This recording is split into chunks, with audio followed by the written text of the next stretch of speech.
So, our next speaker is Kara Farnsworth. Kara Farnsworth is a postdoctoral researcher at the University of Geneva, where she develops general methods for studying strongly coupled quantum field theories, including conformal theory, which is what she'll be talking about. She was previously a postdoc at Case Western Reserve and at the Prague Institute for Physics. And she is answering the question, what is conformal field theory? Thank you, Flip. The microphone is working. Everyone can hear me? Okay, cool. So yeah, as Flip said, I'm going to be talking about what is conformal field theory. But before I get started, I just want to say thank you for having me. This has been an amazing experience. The chats I've had with people so far have been really great, and I look forward to chatting with more people as time goes on.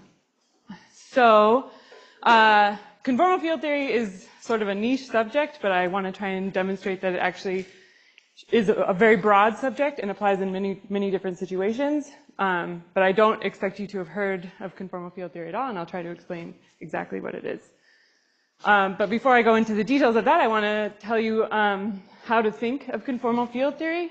So we can think of, Grant talked about sort of QFT in general, and we can think of the landscape of quantum field theory as being one theory that I tune and choose different parameters so I can change the mass of my theory, or the magnetic field that I'm studying my theory at, or the temperature of my theory.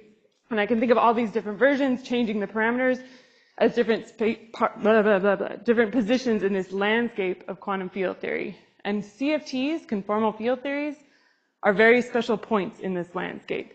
And they sort of act as signposts and sort of special parts of this landscape that help us navigate everywhere else.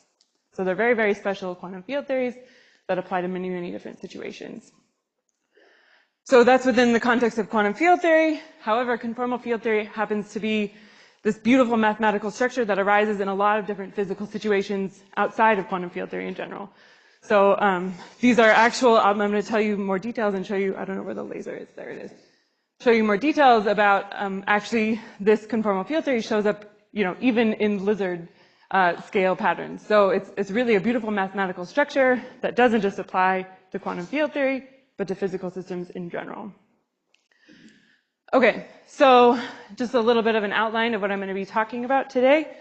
I want to try and show you that conformal field theory describes the long-distance behavior of physical systems in general. So they act as sort of the long-distance physics of any system that we might be interested in, and in that way we can use them to build up an understanding of more complicated situations. They also describe phase transitions, and I'll go into some detail about that.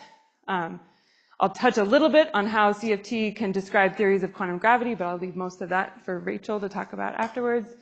And thinking about other situations where conformal field theory might arise. So this mathematical structure seems to appear in a lot of situations we wouldn't normally expect, and trying to think about where else we might find conformal field theory is something interesting.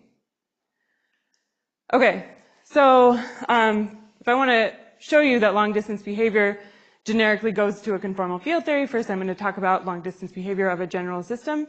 So this is a system of spins on a lattice. It's the Ising model, if you know anything about that. So there's just basically two different types of particle you can have in your system. This is a simulation of it that I'll show you. There's a black particle and a white particle, or a spin up and a spin down on your lattice. And I'm going to look at this system at two different temperatures. So the low temperature and a high temperature. And what you find is if I zoom out on a particular system at the low temperature, and I keep zooming out, generically I'm going to end up in a situation where things sort of simplify. And I no longer see the details or need the details of this system to be able to describe it accurately. If I do the same kind of a thing for a high temperature system, so it's the same system just at a slightly different temperature, again, I can zoom out on it, and generically things are going to sort of simplify, but not necessarily in the same way as they did at the low temperature. So this simplicity really means symmetry. This is what my alarm bells go off as a theoretical physicist. If I see something simplify generically at long distances or in any other situation, that tells me there's probably some symmetry that's describing what's going on. So this idea is pretty natural. If we think about describing a very symmetric system like this versus a very complex, this is an AI-generated image of something complex. We know we need one sort of parameter that can describe the sphere, whereas if I wanted to describe this with some equation, I need a lot of different parameters. So having this simple system means I have some symmetry and I need fewer parameters to be able to describe this system. Okay, so that's great, but what symmetry do I have in these long distance limits? The answer is scale symmetry. So this is something we sort of naturally see in the world around us, not necessarily in these long distance limits, but if you think of looking at fractals or the natural world, lightning, we have some scale similarity. If I zoom in and out on these different systems, they look roughly the same. And that's what we see this behavior showing up as in these long distance limits of this system. So more mathematically, scale symmetry means symmetry under a scale transformation. So that's what this looks like geometrically and then also sort of mathematically. A scale transformation on this grid sort of zooms in on each of these individual points, but keeps the relative distance between different junctions the same. So this is a rigid scale transformation. That's what this is. And this gives me, when I have a system that's invariant under this scale symmetry, this gives me one extra constraint on my system. So I need sort of one fewer parameter to be able to describe it. So it's really useful, and it makes it easier to understand mathematically. But what happens when we actually study systems at these long distance scales, we don't just have scale symmetry, we get something more complicated, which is conformal symmetry. So here it's actually showing up this word conformal. And conformal transformations are more complicated. They're sort of a position-dependent rescaling. So now I no longer preserve the relative distances between these points. The distances are going to change, but I do preserve the angles between different lines. So that's the nice thing about conformal transformations. What's also really useful about conformal transformations is that they give not just one extra symmetry, one extra constraint, they give me D extra symmetries. So D here is my space-time dimension, as mentioned by Grant this morning. So this is really useful, and if I'm in a higher dimensional system, like a 4-dimensional system like our real world, I get 4 extra symmetries, 4 extra constraints on my system. So conformal systems are very, very highly constrained, so they're very beautiful and symmetric, and really useful as a starting point for exploring the rest of quantum field theory in general. So just to give you more of an idea of what a conformal transformation is, there's this picture by Escher. So maybe you've seen this, called the print gallery. This is the original formulation of the conformal of this picture, and you can see here the center is actually blank. He hasn't finished the entire painting. There's a hole in it. And there was a group at the University of Amsterdam who actually figured out what is the mathematical transformation that has to go into this to figure out what this painting should be right in the middle. So this is an animation from the museum in Granada, I guess, that has exactly how they figured out this conformal transformation of this painting to try and make it mathematically consistent all the way through, which I think is really cool. And so hopefully you can see that this is not just a scaling in and out, this rigid scaling of zooming in and zooming out. It's a much more complicated transformation and sort of trippy. And I would encourage you to watch the full animation. They sort of zoom out, and it's really kind of hard to watch, but interesting. I would encourage you to look at this on YouTube. So a conformal transformation in this painting sort of language is taking this type of a picture and really warping it into this crazy thing. And I don't have a nice example of a system that looks invariant under a conformal transformation because it's really a very weird transformation, and so it's hard to have an example of this. Okay, so this symmetry, it's so strong and so beautiful, it's actually the ultimate symmetry you could have for your quantum field theory or for your system in general. So this is the real definition of conformal field theory. It's a quantum field theory, like Grant was talking about, but with this extra conformal symmetry on top. And there's a theorem, the Coleman-Mandula theorem, that tells us that conformal symmetry is actually the maximal amount of space-time symmetry we can have for a system. So this is really the ultimate quantum field theory in some sense. And it also, we know that we can treat these conformal field theories as sort of starting points, these nice little signposts in this landscape of quantum field theory, places where we can start off and try to explore the rest of what possible quantum field theories we can use to describe the world around us. And this idea is put forward by Ken Wilson in the 70s, and it's really sort of the modern way we have of thinking about quantum field theory in general, is starting with a conformal field theory and changing it in some way to get a quantum field theory that describes the world that we're interested in. So quantum field theories generically don't have length scales. They have this scale symmetry, so if I look at it at one particular length and look at it at a different length, they should look exactly the same, so there's no characteristic length scale. And if you think back to this talk by Nick earlier, we saw that length and 1 over mass, if you have masses of your particles, that tells you the interaction length of these types of particles. And in this case, we don't have any masses. There's no scales, so the lengths are just the entire universe. And so George and I wrote this paper in 2007 called Unparticle Physics. So conformal field theory is really not particle physics, but thinking about unparticles that have interactions through all of space and time, not just localized like a particle. Okay, so hopefully you are happy with the idea that conformal field theory describes long-distance behavior of different systems. Now I want to tell you about how conformal field theory can be used to describe phase transitions. So here I showed you this low temperature system and what happens at long distances there, and this high temperature system. And there's really a difference in these two, at these two temperatures. So here you have sort of an ordered system. Things end up looking kind of the same. And then here it looks like there's a lot of disorder. There's a lot of spin up and spin down particles. And so in between these two different regions, there had to be some kind of phase transition. So some middle temperature that I can tune to be just right, where I have a transition. And what happens there, even though it's a non-trivial system, I can still zoom in and zoom out on it. And again, it sort of looks the same, not exactly in the same way that we saw before, but the physics is the same. So you can look at this, there's like really tiny regions of black, or medium size, like there's all different sizes of regions of black, and that doesn't change as I zoom out on this system. So again, the system is actually scale invariant and usually also conformally invariant, even in this complicated situation. So this is generically true for a lot of different phase transitions that we see in nature.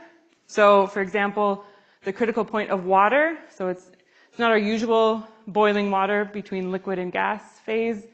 It's this up to a supercritical fluid up here, this critical point. It's described exactly by a conformal field theory right at that point. Similarly, if I look at a magnet and change the temperature at very low temperatures, you can model this as by spins on a lattice, exactly what I was showing you before, and you have a magnetization, but if I heat up the magnet, at some point the system becomes disordered and there's a phase transition where the magnet no longer magnetizes, or the metal. Or there's even more broad applications to this idea. So this is work done by my colleagues at the University of Geneva.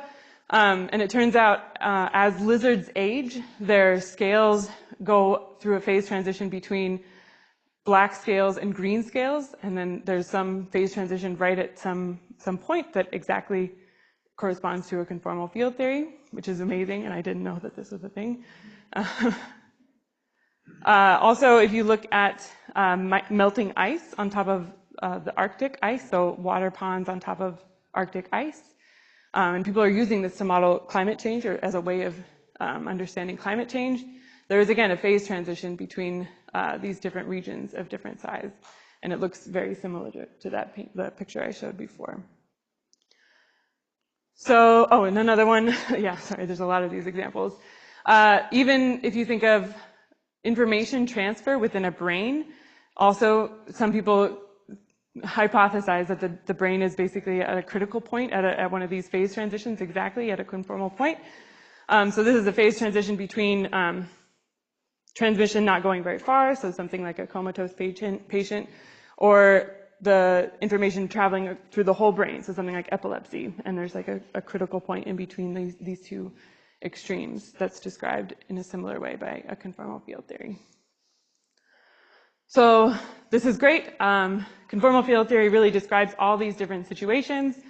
But what is really amazing about conformal field theory is that it's not just any conformal field theory can describe one of these physical situations I'm interested in. It's that it's actually the same conformal field theory that describes these very, very different physical systems. So these are something called the two-dimensional Ising model, and then the three-dimensional version of this Ising model describe exactly the exact same physics going on in these very, very different physical systems. So this is really the beauty of conformal field theory. It's such a highly constrained system. There's so few parameters going on that I can describe very, very different physical systems with just these couple of parameters. It's really an amazing thing. Okay, so all roads seem to lead to conformal field theory. So in this, in this picture, I've got the standard model of particle physics.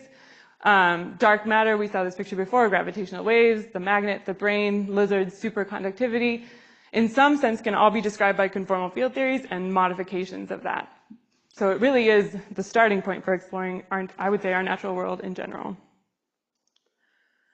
And then something that Rachel's going to talk about in more detail, I assume, but conformal field theories also give us an avenue for describing quantum gravity, which is an incredibly hard problem that we're trying to tackle. So conformal field theories in sort of d-dimensional space-time can describe theories of quantum gravity mathematically. There's some duality here. They can describe theories of quantum gravity in one higher dimension and in curved space. So this is the holographic principle between CFT and quantum gravity. So even through these types of dualities, CFTs seem to play a role in the physical world. I'm describing it. And then just a bit about what I work on in terms of conformal field theory in general. Oh my gosh, I went so fast. I'm sorry, guys. One big question that I'm really interested in is, when do we get conformal symmetry? So I told you that generically this scale invariance happens at long distances. And this is something we mathematically understand, that this symmetry should show up. From our equations, this sort of pops out at the end of the day. But it's not obvious when conformal symmetry happens. When you have just scale invariance, why does this extra symmetry come about? And that's really an open question that we don't understand why we get this extra symmetry. We just happen to find it in many of the physical systems that we probe. So it's a very interesting and very deep question about the structure of quantum field theory in general. Another question, and maybe if you've heard of the word conformal before, this is probably the context that you've heard it in, is the conformal bootstrap.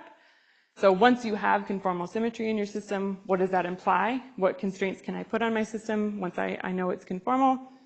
So this plot is from this, the conformal bootstrap program studying the 3D Ising model, which is one of the conformal theories I showed before.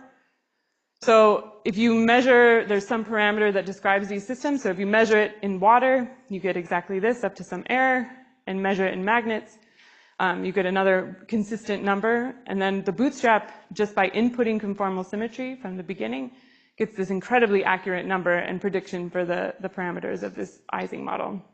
So you can really see the power of conformal symmetry and how it's consistent with the measurements that we make in real life. And then finally, one thing I'm interested in is trying to understand, are there other systems where conformal symmetry could be hiding? For instance, gravity. If I look at the really long distance limit of gravity, I was able to show that there is conformal symmetry even there, and now I'm trying to think about how that can be used to try and constrain gravitational theories in general, or what happens when I put my system on a curved background. So there are a lot of really deep questions. This conformal symmetry seems to show up in a lot of different places, and trying to understand where it is and how useful it can be is something that I'm very interested in. So sorry that I took no time, but please ask me questions. Thank you.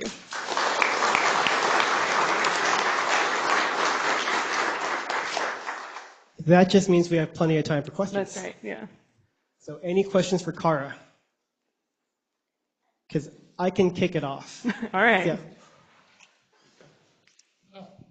Just a general thing. That seems to... Go for it. Go for it. Just a general question about fractals like Mandelbrot and this. It seems there's a connection often. Is there a connection? Yeah. Is that the question? Yeah. Yeah, good question. So the Mandelbrot, these fractals, they have this scale symmetry and not necessarily the conformal symmetry. So, but it's very interesting to think of, if you could make a conformal type of a fractal, like what that would look like. I'm not sure about the use of them, but having this fractal symmetry show up is very interesting, that it shows up in different systems. I don't know if that answers your question, but okay.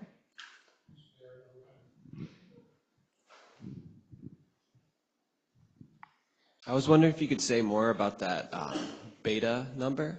Yeah. And then I was also wondering, all of your simulations or animations and images did a great job explaining or showing what conformal symmetry is, but do you have any suggestions for where to look if I wanted to have the same like visual understanding for gauge symmetries?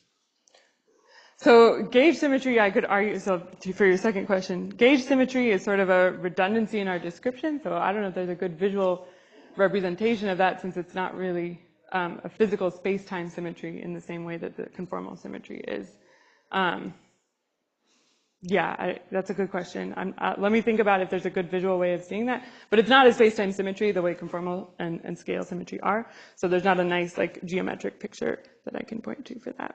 And then for the beta that I showed, that's what's called a critical exponent. So yeah, I don't know if that's useful, but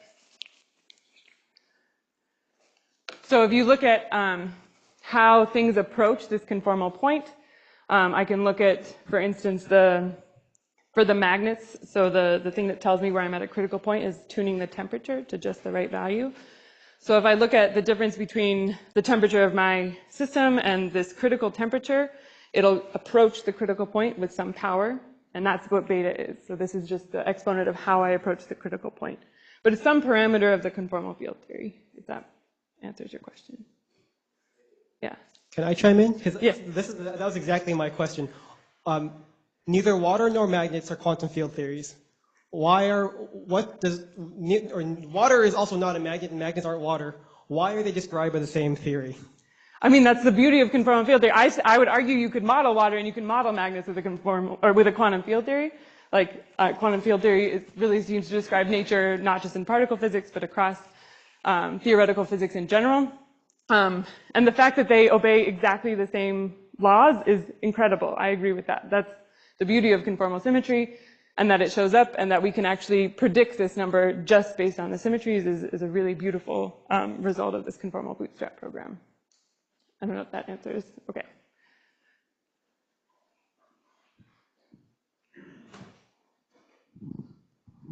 Thank you. I had a question. Is there a way to, how is the space-time symmetry measured for any kind of distribution for a space-time parameter? Any type of distribution? I mean, if you have some kind of maybe temperature or pressure or any parameter that's varying with space and time, how do you measure the symmetry? Yeah, good. Okay, so I am assuming that I have some set of equations that I can use to describe my system, and the symmetry would show up in exactly this way that I had. Oh, yeah, here. So if I have whatever equations I have that describe my system, I can do a transformation like this on the coordinates of my system. And if the equations don't change under this coordinate transformation, then I know that it's a symmetry, if that makes sense. So like an equation of motion or the Lagrangian in the quantum field theory sort of language for the action. Thank you. Yeah. Sorry, I'm not in charge. Hi, I have a question. I'm back here. Sorry. I'm not sure I understand the conceptual connection between the lattice fanning out into the fan and the zooming out on the island. How are they both conformal symmetry? Zooming out on the island, sorry, or the picture, the Escher picture, or No, well, yeah, I guess all of them. The melting pond / the temperature system at the top there. right. So the temperature system, yeah, let's look at those pictures there. So I hope if I were zooming in on one particular point of either of those systems, the physics would look pretty much the same, right? So that's a scale transformation, and I'm saying those are symmetric under this. So they look the same if I zoom in or zoom out. And they do look the same if I do a weird, twisted conformal transformation that it's hard to visualize. They also will look the same. So if I were able to do that on the system, the physics would be exactly the same. That's what I mean by their conformally invariant. Okay, thank you. Yeah.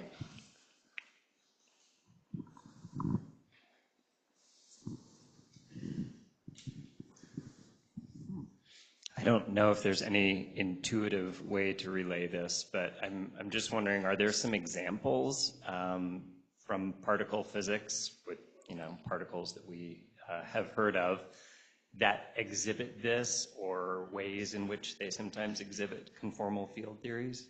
Yeah, so, sorry. So actually the original place conformal symmetry was found was in describing free Maxwell theory. So no mass, just free photons, and there exactly the theory is conformal, and that's where the symmetry was actually discovered. But of course, it's sort of weird. You can't have any length scales in your system. You can't have any masses of particles. So it really has to be a theory of massless particles. So yeah, it's a little bit weird in terms of particle physics, which is why I tried to show this unparticle thing. But yeah, so that. I think there was another.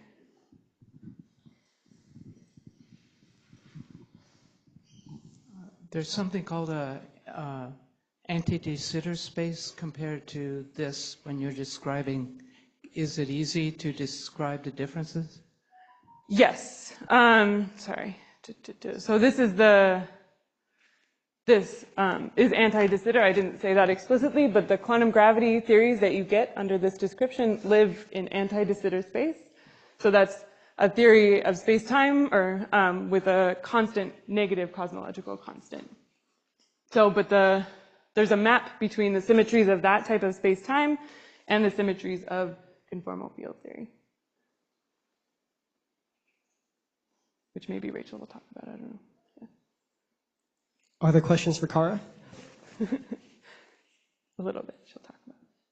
Do you have recommendations for a favorite book, article, or resource, either for people who are interested in learning about this or for kind of charting the course towards doing this type of research?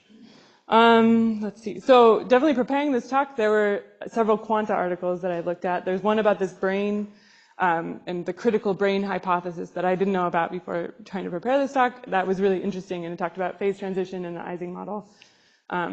I can find the name of it if you're interested. So Quanta has several articles that talk about this. I think they also have one on sort of the bootstrap program and finding this hidden conformal symmetry and how it can, we can use that to bootstrap the rest of our understanding of quantum field theory. In terms of books, that's a good question. Yeah, let me think about that. Definitely Quanta articles, I think, are some of the best resources that we have in terms of understanding, yeah, for public.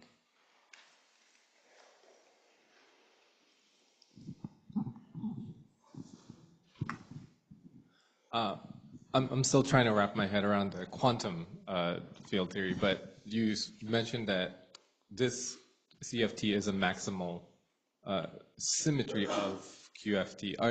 And then there's a phase transition. Is there a physical equivalent of the phase transition in quantum field theory? So quantum field theory can model phase transitions. So for example, confinement in QCD is an example of a phase transition. Let me see if I can, yeah, maybe I don't understand your question completely. Sorry, Flip. So we seem to be able to model a symmetry in quantum field theory using CFT, and it seems that there's I guess there's two parts to that. There's the low point and the high point, and then there's a phase transition. What is that phase transition in QFT? So that picture was showing conformal field theory is at all three of those points, actually. Conformal field theory describes the high temperature point that I showed, the critical point at this phase transition, as well as the low temperature point. So all three of them can be described by a conformal field theory, if that makes sense. Okay. Is there a critical point in? There's critical points in many theories. These phase transitions happen. So the examples that I showed, but they also happen in quantum field theory in general. And yeah, then they're described by conformal field theories generally. If that makes sense. Okay.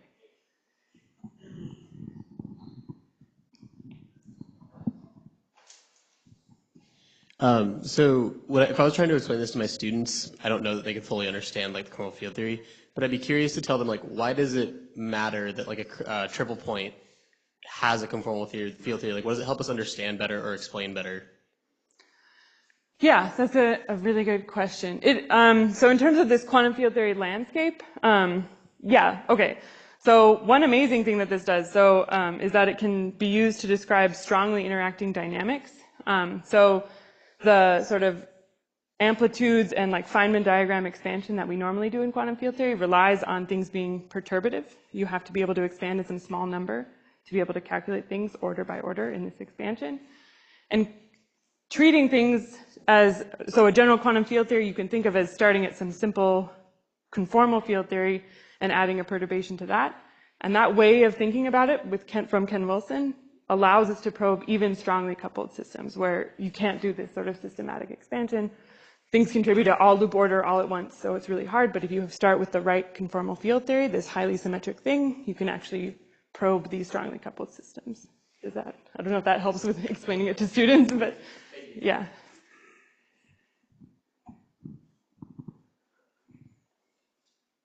I've got one more I want to ask. It's really unfair. No, do it. It's my fault. No, this is also a long-winded question. So we often get questions of, what is it like to do the work that you do? And one of the great things I enjoyed about Grant's talk is he lets you look over his shoulder to do an actual calculation in quantum field theory. So my field is closer to what Nick was talking about this morning. And for people like us, the work that you do is incredibly mathematical and technical and scary. And so could you share some insight of what is it like to do your work? What does your day-to-day job look like in a field where, now that we've seen Feynman diagrams, that does not obviously work in the same way as it would in quantum field theory. So all of this is scary to me.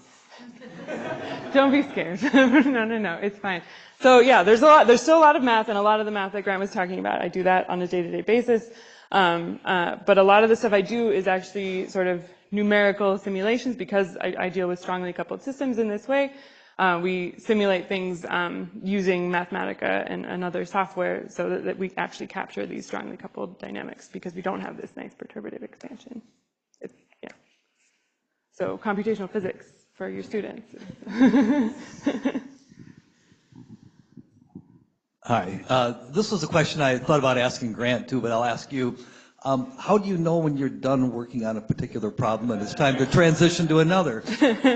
So for me, it's when I find conformal symmetry. If I find the symmetry, I'm done. Then I'm happy and I move on. Yeah. You retire, right? Yeah. Now I know it's conformal. That's fine. So most of my research is focused on trying to understand these sort of scale invariant systems that maybe are conformal and maybe are not, and trying to, once I find that they're conformal, okay, they go in that category. If I find I can't make them conformal, they go in this category, and sort of trying to build up this understanding. Yeah, once I find the symmetry.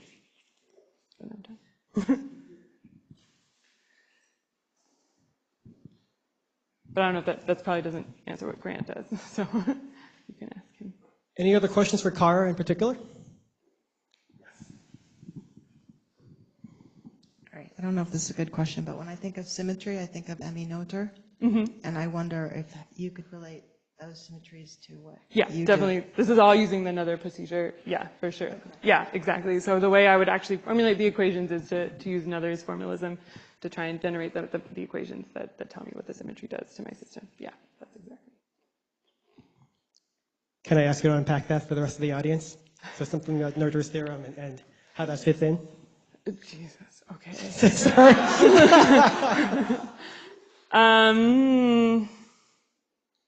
Yeah, or, I mean, you could do this. So one of the most terrifying things for the speakers out here is that you're answering questions with all of your colleagues sitting in the back who are quietly judging you based on how you... So you're saying that I should be judged? How about this? Are there any questions for any of our earlier speakers as well? Since this is question time, is something that we often do not have enough of. So good. So my understanding, I was not here for QuarkNet, is that there are a bunch of, these are questions that are open questions, and then we can open it up for anybody. Good. Well, actually, while you're looking at the parking lot, I do have a question. This is for all the physics faculty here. I know which is bringing back to one of our previous talks about the math skills. I know as a high school teacher, we're struggling with the mathematics skills of our high school students in the post-pandemic haze, trying to get them caught up and moving things forward. How are you seeing that post-pandemic haze math skills at the college level? And that's for anyone.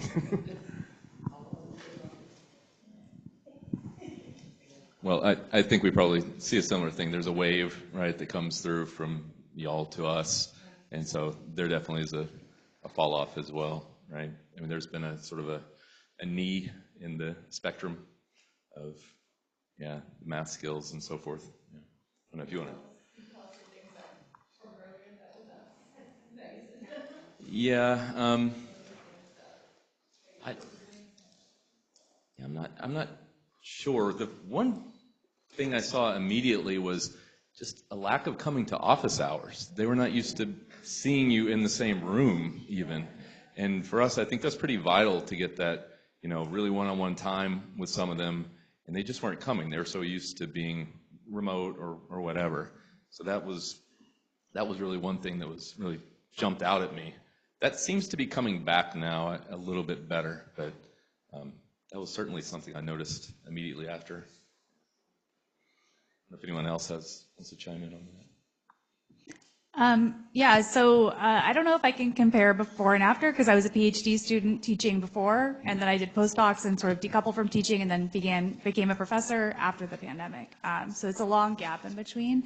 But I do think one thing I've been very impressed with my students, which is maybe not an apples to apples comparison, is that they do seem very independent and self-motivated and really willing to push to find things. So and sometimes they go in wrong directions. For example, one of my students during office hours said, "I'm confused because I ran this problem through ChatGPT and it didn't give me the right answer."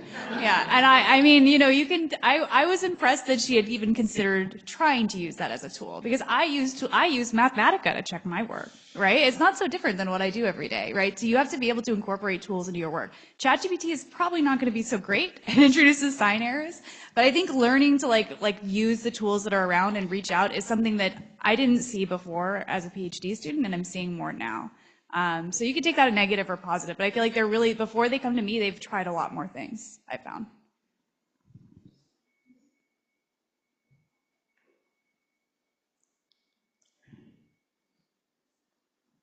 Question over there.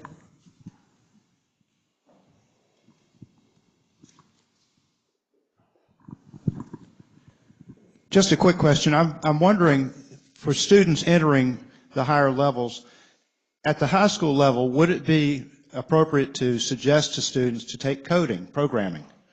I'm just wondering if that should be something that kids, I'm biased that way, so I'm going to put that out there, but I'm just wondering if that should be in the regular classes, not necessarily as a separate course.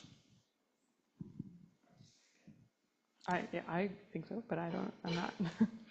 I can chime in that at UC Riverside, so we have an advanced freshman honors general physics course that was recently recognized by the American Physical Society. And the innovation that we've put in the past couple of years has been building in Python into the course. And it's not about teaching you how to program, as Rachel was saying. You can figure out how to program using ChatGPT, but it's actually using data and analyzing data and trying to do clever things with the data, where it's not just abstract mathematical manipulation. Do my colleagues have? I was going to say the same thing. I think it's vitally important, the programming skills. That's one of the main day-to-day things that we do as researchers. And similar to what Flip was saying, I ran a statistics class, and every week we just did a Python lab. I think we're reaching a phase transition. So if the questions are about moving towards education, if that's accurate, let me politely take the time. So let's thank Kara one more time.